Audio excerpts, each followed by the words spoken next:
Olá, gente. Hoje é dia 14 de julho de 2020. Seja bem-vindo ao canal Afectos, ao mundo dos afectos. O vídeo passado foi a busca de si mesmo. Eu vou tentar trazer agora um tema que possa acrescentar algo mais sobre o tema passado, né? Nada mais foi do que perceber uma tendência de, de fantasiar, né? De querer que o outro seja o mesmo, né? Foi o tema do vídeo anterior, tema acho que foi o número 6, esse é o sétimo, né? Então, aproveitando o ensejo, lá eu falo de uma forma mais clara quais são os objetivos do canal. E eu aproveito aqui agora, esse canal acabou de ser criado, deve ter uma semana, não mais do que uma semana. E eu gostaria muito que você nos ajudasse, subscrevendo aqui embaixo, né? Você subscreve-se no canal e aperta o sininho para receber as notificações das postagens, dos vídeos. E, por favor, se você souber de alguém que esteja afinizado com essa temática, divulgue entre essas pessoas, os seus amigos ou familiares, tá bom? Você está ajudando muita gente. Bem, falando lá da busca de si mesmo, né? É, como vocês sabem, eu sou constelador familiar e estou engajado na história da minha família, pesquisar essa história. Graças a esse empenho, eu já estou conseguindo a cidadania portuguesa, né? Eu consegui, eu consegui resgatar um ancestral meu judeu, o marrano, quer dizer, um cristão novo, da época lá do grande massacre, né, 1506, aqui em Portugal, onde quase 4.000 cristãos novos foram mortos, aqui em Lisboa. E graças a esse resgate eu estou conseguindo a cidadania, né? Veja que movimento interessante. Eu saio do Brasil e no momento em que eu chego em Portugal, começo esse movimento de pesquisa e de resgate. E hoje, olhando para esses dias, ontem, olhando para essa questão, eu tive contato com uma situação que mostra claramente como determinada condição de pertencimento pode ter, pode ter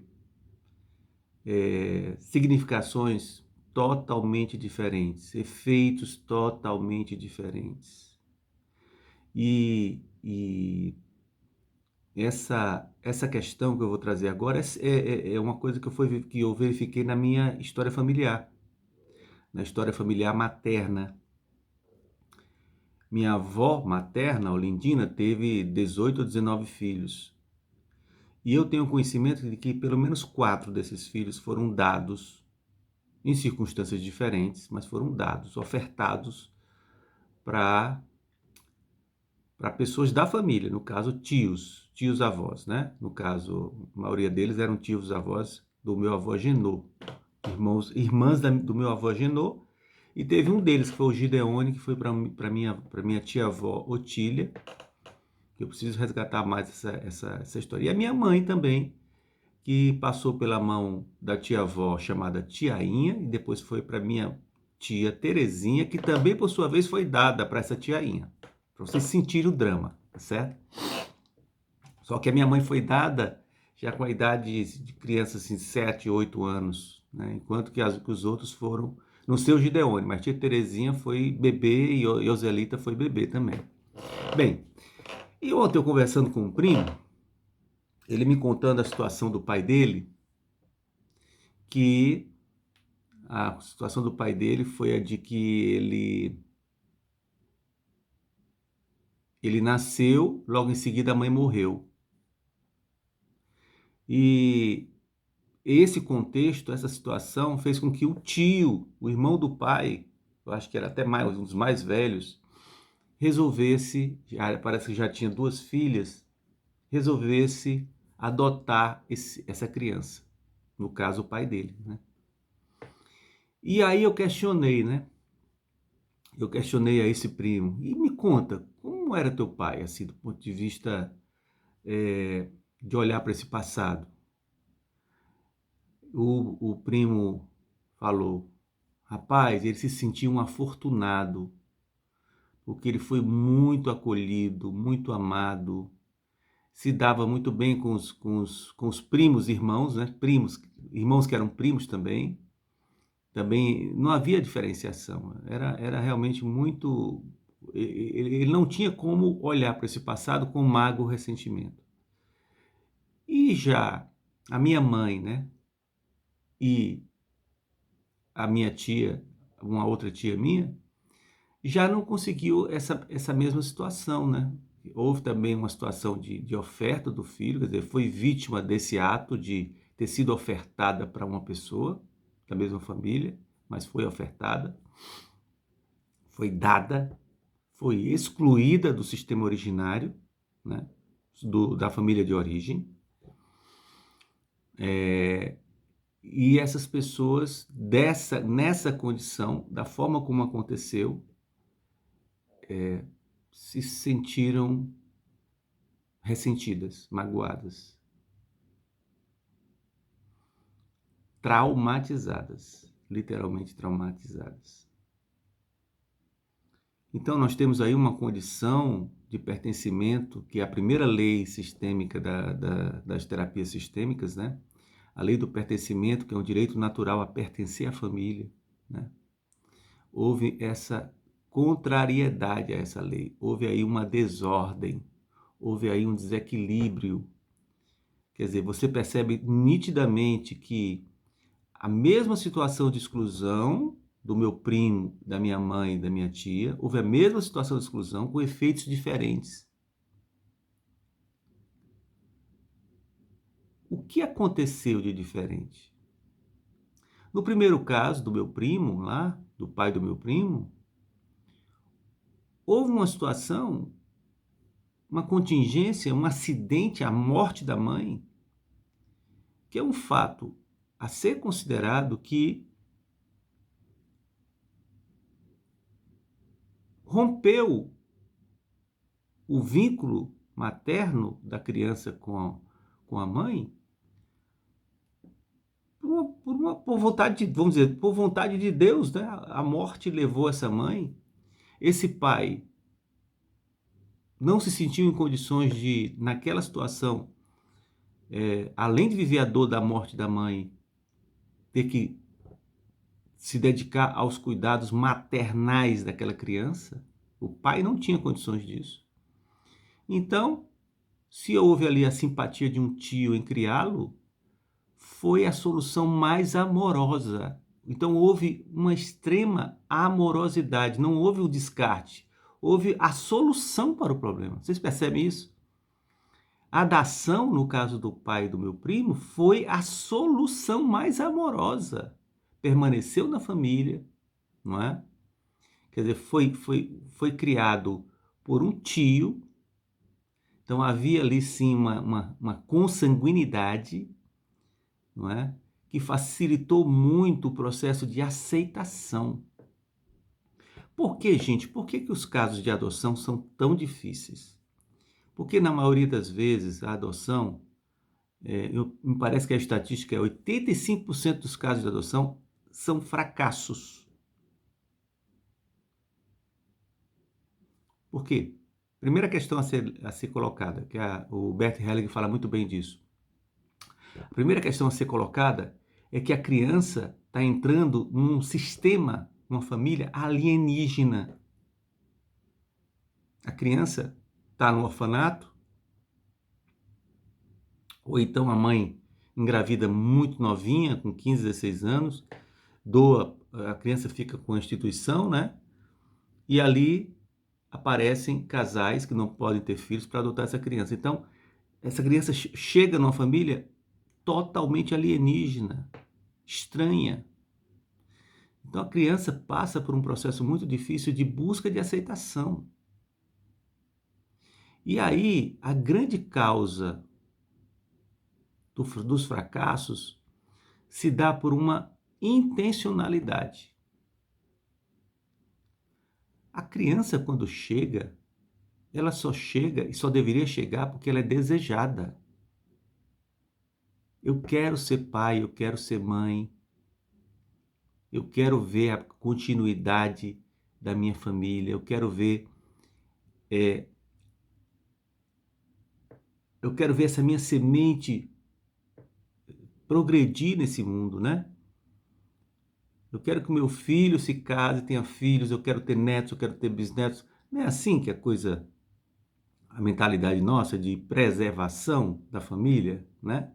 A procriação vem nesse fluxo de preservação de tudo isso que já está atrás da gente, vindo com esse esforço, né? Esse esforço dos antepassados de sobreviver e de nos deixar esse legado. Então a gente sente também uma força natural de passar o bastão, quer dizer, quem é que vai receber o bastão? Os nossos filhos, né? Então, ter filho, antes de mais nada, é resultado de um desejo, né? E o desejo é esse movimento de continuidade, até de uma projeção narcísica. De eu olhar para o meu filho, eu me ver no meu filho e ter uma sensação de que eu não vou morrer. Porque eu estou me vendo no meu filho, bem mais jovem do que eu. Eu tenho a sensação que eu não vou morrer, né? Então o filho tem até essa função também. É às vezes inconsciente, mas tem essa função também, tá certo? E aí, voltando à questão da adoção, né? Normalmente, os pais que adotam, qual é a intenção deles? Se eu pudesse criar uma sentença para orientar essa intenção, qual seria? Vamos supor, a maioria dos casais que adotam, em grande maioria, são casais que não podem ter filhos. E aí o que é que povoa a intenção desse casal? Vocês conseguem entrar em contato com isso? Eu vou dizer para vocês. É o seguinte, eu preciso de um filho. Eu preciso desse preenchimento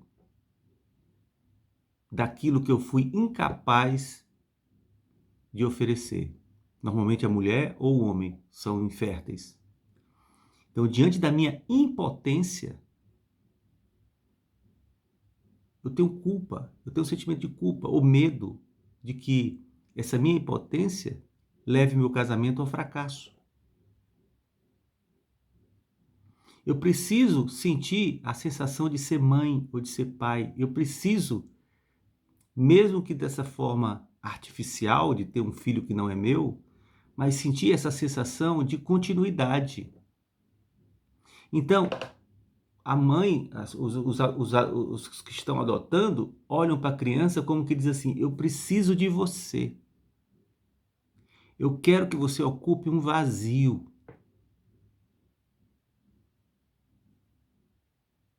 Perceberam o peso que é isso, gente?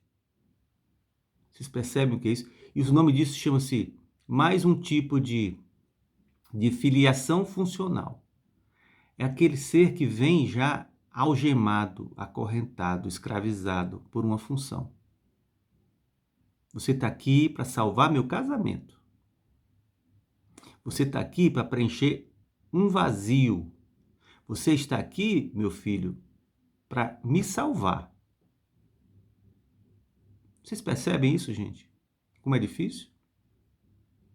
Por isso que há tanta revolta naquelas adoções que realmente se consumam. Por isso que normalmente há muito ressentimento e há muita revolta. Porque É torturante essa busca de aceitação, é torturante receber essa carga, esse peso, principalmente quando se é um alienígena, se é um estranho no sistema, certo? Então eu trago aqui essa reflexão, o que aconteceu ontem. Eu sempre trago questões vividas, são tipo pensamentos e sentimentos vivenciados, né? Ontem eu tive contato com esse primo e ele me deu esse presente, a gente entrou em contato com isso, né? Que é a minha mãe, minha tia e o pai dele, né? São a mesma situação, mas com tonalidades diferentes, efeitos diferentes e percepções diferentes do que foi vivido. Isso é incrível. Então, para a meditação de vocês no canal Afectos, por favor, não esqueça de sobrescrever, apertar o sininho e divulgar com os amigos que lhe são caros e os familiares, tá? Um grande abraço.